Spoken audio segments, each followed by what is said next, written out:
And we're live. Welcome to another episode or week of our Gimbal Weekly Update. I'm Amanda. As you might be able to see, there's only three of us today. So good morning, Doug.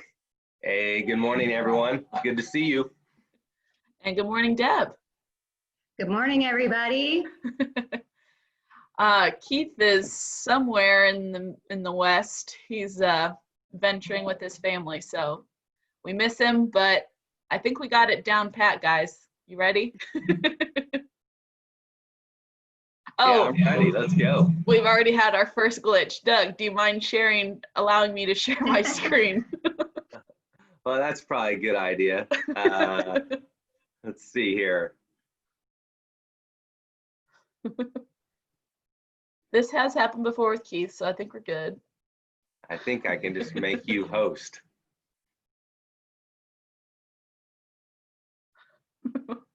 Technical difficulties. Let's see. Oh, I am now the host. Wow. The power is in my hands. All right, can you see that all right? Looks good to me. There we go. I'm gonna read them real fast. All right, content provided at the event is for general information only and not intended to provide specific advice or recommendations for any individual. Any performance referred or referenced is historical, no guarantee of future results. All indices are unmanaged, may not be invested into directly. Any economic forecast set forth during the event may not develop as predicted, and there can be no guarantee that any strategy will be successful. These thoughts and opinions are those of Gimbal Financial, do not represent the views of LPL Financial. Securities offered through LPL Financial, a member of FINRA and SIPC. Investment advice offered through Gimbal Financial, registered investment advisor, and separate entity from LPL Financial. Ooh. Nice I'll work. share. Cool. Okay, am I on? You're on. So last week I talked a little bit about the audit we have coming up, and I just wanted to let everybody know that since I am doing a lot of purging and I'm taking 4 drawers worth of files that I've had and getting to scan those into my computer, and that's just so much fun for me. But in doing so, I am also creating a lot of shredding. And some of you might know that usually in July, we offer our services to clients, but I'm going to probably extend that a little bit so I can get some of my stuff ready.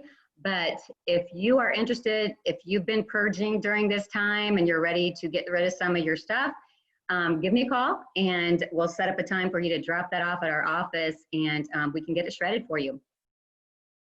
That's awesome. That's all I've got. Deb has loved quarantine because there's been a lot of cleaning and purging going on. I know you've enjoyed that for sure. Hey, Amanda, switch me back to host, and while you're doing that, I'm going to brag on Deb and the shredding services. I can remember years ago when I first started with Gimbal, way back in the time machine, back in 2003. People would bring these boxes and boxes and boxes, and we had a room where it was almost full of shredding. And so if you have estate docs that are old, if you have 52 years worth of taxes, or who knows what you have in your basement, just feel free to give us a call, and you are welcome to bring that over. It doesn't matter if it's just a little box or if it's a whole truckload. And if you just are not getting out these days, if you're staying inside, we have a friend, his name's Ben. Some of you have met Ben. He has been an intern with us in the past, and he's just a friend of Gimbal. And Ben would, I'm volunteering Ben right now, but in the past, Hey, Ben, if you're out there. He would happily drive over to your house and come pick up your shredding. So just give us a call and we'll make it happen. Thanks, Deb. Deb, we're kicking you off. Welcome. So we'll see Everybody you have a next good week. Bye, Deb. Bye. All right. So go ahead and we'll dive into the markets. If you've been following the markets this week, you can see, let's see, who could share over? Oh, boy. I apologize, guys. I'm kind of new to this whole host responsibilities. Okay, here we go. So looking at the markets this week, it's been a pretty good week for the markets, and we've had a couple up days, a couple down days, and it's interesting. If we go back to the first day, let's see, this was the 13th. If you can see where my arrow is here, it's this red line, a tall line, and then it has a hash mark near the bottom of it. Trying to inch my finger over. I can't quite do it. But that was the beginning of the week. And it was a lot of selling. And the selling started to take place right on Monday, right out of the gates, and the market even closed at the low that day. And so this was a warning. This was a shot across the bow saying, hey, slow down. You know, this market has been on just a tear ever since the bottom. And so I heard a good analogy to this. It's kind of like if you're driving down the highway and you're going a little too fast, and the opposing car comes and he flashes his lights at you. Amanda, do you know what that means? Well, yes, but I also think, do you know this from personal experiences? Is this what you're sharing here? Well, maybe. But it means that a police officer is nearby. And so it's time to slow down.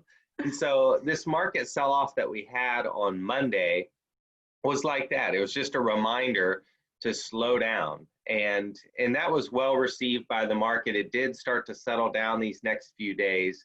But overall, the trend of the NASDAQ that we're looking at has been very strong. Let's go ahead and switch over to the S&P 500. This is the S&P 500, some of the largest companies in America. These are more of your blue chip stocks. And what I mean by blue chip is that you're all familiar with. You know, several companies like, IBM, Exxon, Microsoft, big names. And these companies include airlines, they include leisure, they're just they're a very diverse group of stocks. And it hasn't recovered quite as well as the technology stocks of the NASDAQ. And so with these stocks, what I've been noticing this week, again, just go over to these last couple of days, and then follow my cursor here as we go down. Right here is our volume section of the chart. And all volume is it's just the amount of shares being traded that day. And so if I had 100 shares of Home Depot for sale and Amanda was the buyer of them, 100 shares, that would be the volume that day. That was what was traded. As you can see, the volume numbers have been lower than this red line. The red line is the average. And so we've had fewer volume this past week. That's been very interesting to me, because if we switched over to the NASDAQ, there's been a little more volume there. And so we're starting to see differences in markets, and we've seen that really since the sell-off began. I'll go over to the smaller companies, and this is the S&P 600. If we start off with just the volume again, you can see it's really dried up here, and the amount of shares traded has been less than in previous weeks.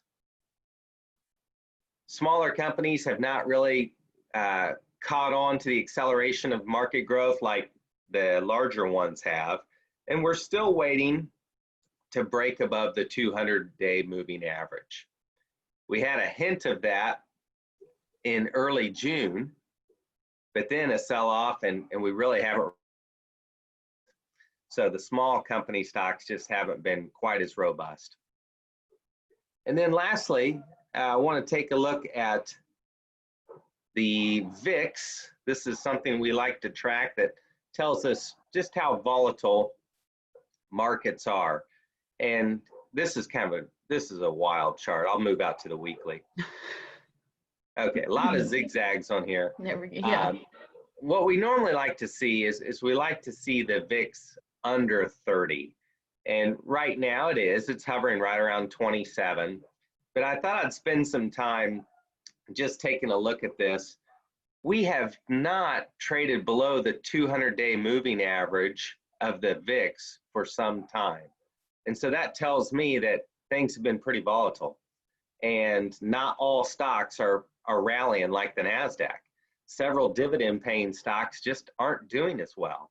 And if you remember, check out my cursor here. This is really all, I'm going to stretch this all from 2019. So this, where I'm starting here, this is really the beginning of 2019, all the way over through December. And we had several trading days where the VIX traded below its 200-day moving average. And if you remember from looking at your statements, 2019 was an awesome year for stocks. I mean, we probably should have just gone on vacation and left your stuff alone and then come back and said, hey, great job, everybody. It was really an unbelievable year. But as you can see, the VIX shot up when COVID started to happen, and really, we haven't traded below its 200 for some time. Another example of a wild time on the VIX would have been the last quarter of 2018. If you remember that, the last quarter of 2018 was not really great in the stock market. And when let's see, here it is, the VIX started to rise above right here during the market sell-off of 2018, but almost immediately, like January 1, it started to come down because markets started to go up. So anyway, that's a little bit on what's going on in the stock market this week. And again, what we're looking for is we're looking for risk-reward ratios. And we want to be able to participate in stocks that are moving forward or sectors that are moving forward with least resistance. And we're constantly looking for those things. And while we're out of the markets, cash is okay. Your money market doesn't pay much right now, but what it does do is give you a safe harbor. And so if you look at your statements or look online or even look at your, I think LPL is a new app. We can talk about that another time. But if you're looking at your account and you see some cash in there, the reason why it's there is just for safety. But should you have any questions on the market or your specific investments, definitely reach out to us and we'll be happy to share our opinions on them. Yeah. Amanda, what else do you have going on? Well, last week we were talking about, and we brought it up this week, just how prices are constantly going all over the place. Those charts we just looked at, we've had downfalls, we've had pessimism, and then we're back in the optimism section of the market. And I was thinking about 4 years ago when I started out in this industry, and I didn't know a lick of vocabulary. And we were talking about, it's a bull market, it's a bear market. And I'm like, what in the world? Those are animals. Why are we equating them to the market? And I did some research 4 years ago, and whether you know what it is or don't, I know we've had some younger listeners that might not know. But the way I remember it is a bull, they attack upwards when they're attacking their prey or just attacking. And so a bull market is when the prices are expected to increase and go up. So bull markets are optimistic. And a bear market is the opposite of that. It's an expected decline. And I remember that because when bears attack, they attack with their paws downwards. So that's just one little tidbit that I learned. I don't know how accurate that is. I'm sure history will show varying reasons as to why those were given the names that they were given, but thought I'd share that because that helps me. I love that. And if any of you have done the running with the bulls or something like that, and you've been slung upwards, definitely send us a picture of that. But that's a great way to remember things, that the bulls attack and they hoist upward. That's really cool. Nice work. Just a little thing I thought I'd share. And I know you've been to Wall Street, but there's definitely a bull in the middle of there, right? I've never been, so I've seen pictures. Yes. Well, you've never been. Oh, we've got to go. It's one of my favorite places in the world. I love I love just having a coffee right out in front of Wall Street. It's a great thing. We might wait until this whole COVID thing blows over. That's fair. What else Yeah, you got today? great stuff. Well, I tell you, it's been fun being at home with our kids, and school is about ready to start up. We don't know what that's going to look like here in Central Indiana, and I know some of you are listening in from all over the place, California, Colorado, and so we really don't know. But this week we got an announcement from Carmel Clay Schools. We've got a kid as a freshman in high school, middle school. My wife's school teacher there, and then elementary school. And what they've decided to do at Carmel High School is go alternate days. And so our son, he'll be going one day on, one day off. And so just being creative, just being flexible, I think is the name of the game right now. And especially as we get ready to go back to school, just considering your options is really important.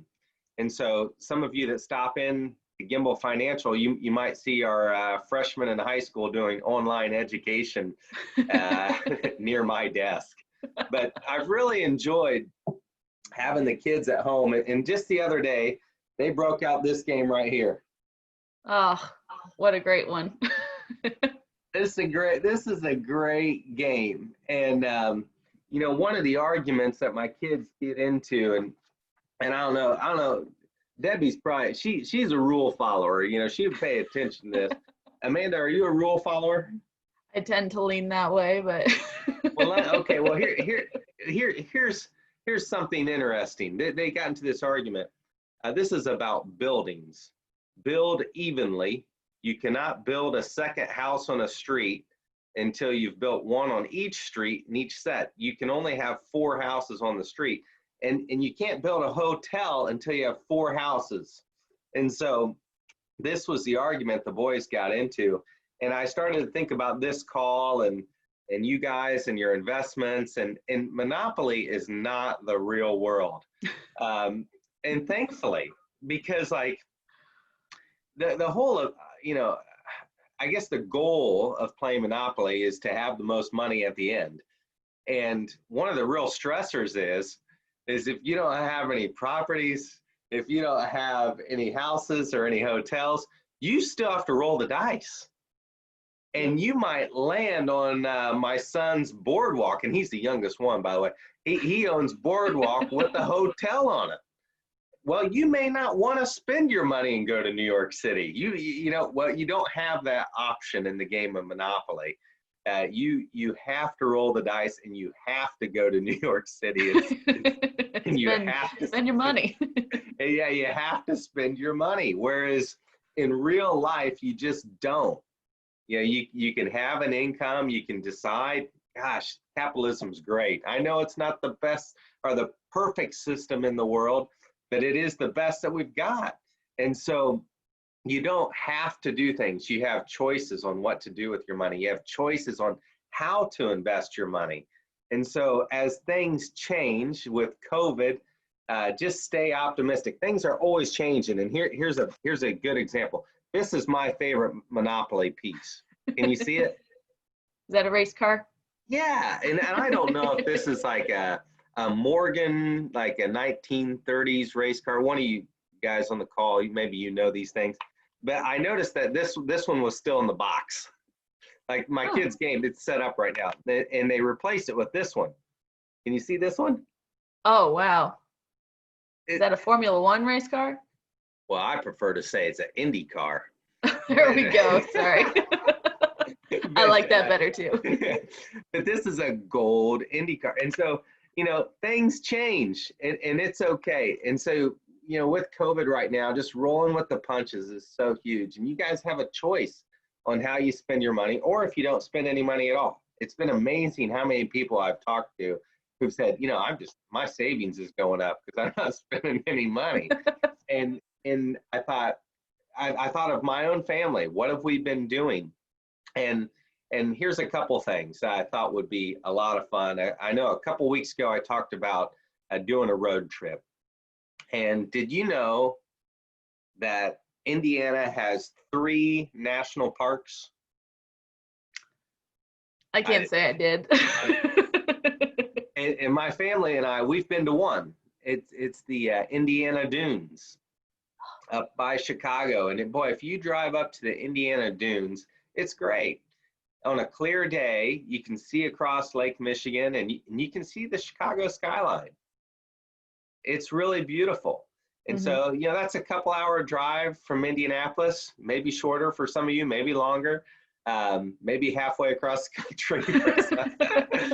but a national park, while they're still open, you know, to get out and enjoy these things. I think it cost us $7 last time we went. And so that's a real enjoyable way to spend the day and not spend much money. You know, there's other places that you can go to for free, but the point is it's not like Monopoly. You get to control how your money is spent. And staying on the same topic with kids and back to school, there's really a couple of important documents that every 18-year-old needs to have. Every 18-year-old, as soon as it's your birthday, you know, just wrap this up in a birthday present, and then it's an appointment with a lawyer. Woohoo! Wouldn't that be an awesome one? What'd you get me?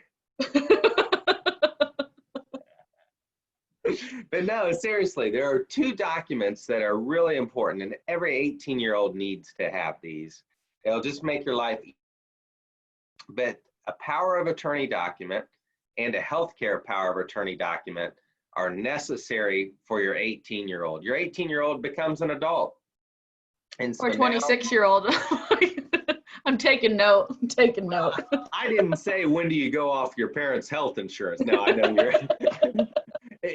I think that's like 24. I don't know. We'd have to ask Keith. 26, I know from experience. Is it 26? Okay. Well, these 2 documents are huge because a power of attorney document, you know, your 18-year-old goes off to college or goes off to Vail to work a chair, to Alaska to work a fishing boat, whatever they are doing, if they have a power of attorney document, that would allow you as a parent or a loved one to be able to handle their finances for them. If they needed something from the bank and they couldn't get access to it, because your power of attorney, you could go ahead and make those changes. The bigger one is the healthcare power of attorney. And, you know, if there's an accident or with COVID, there's goofy stuff going on. If something was needed and your 18-year-old was away and couldn't make the decision or was incapacitated and could not make the decision themselves, that the healthcare power of attorney document would kick in. And that's really important because, you know, each state, they have different things. They have different rules and a different way of a hierarchy of saying who can and who cannot make a decision. And with the healthcare power of attorney, that would just be done. That would be in place. And the healthcare power of attorney would also allow you to take a look at any type of medical documents.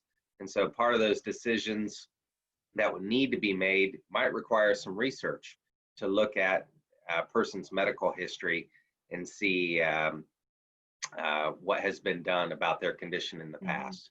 So as you get ready for college or employment somewhere else, when your kid turns 18 years old or your granddaughter turns 18 years old, give them the birthday present of a power of attorney document and a healthcare power of attorney. They will thank you for years to come. And I will tell you, you know, many of us out there, we don't have this stuff done ourselves. You know, as we talk with our clients and with you guys, having these documents in place is really important. At Gimbal, one of our desires is to have your beneficiaries lock in step. And so I know Deb and Amanda have been working really hard to make sure that our beneficiaries are current.